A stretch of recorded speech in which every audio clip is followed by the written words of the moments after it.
এই শীতলার জমিনের কত ঘর বানায়া খাট সুকে সালমারি দিয়া সাজাইছো, তাইলে চিরদিন আপনি যেই ঘরের মধ্যে থাকবেন ওই ঘরের মধ্যে সেগুন কাঠ দিয়া খাট বানাইলে লাভ হইব?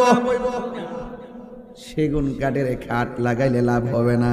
ওই কবরের অলংকার সৌন্দর্য হলো আপনার নেক আমল, ঠিক কিনা? তাহলে ঈমান আল্লাহ বলছেন ইয়া আইয়ুহাল্লাযীনা আমানু আমিনু বিল্লাহ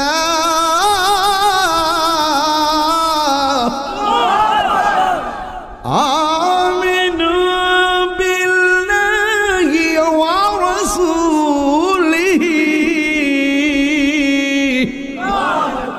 আল্লাহ বলছেন হে ঈমানদারগণ তোমরা ঈমান আনো।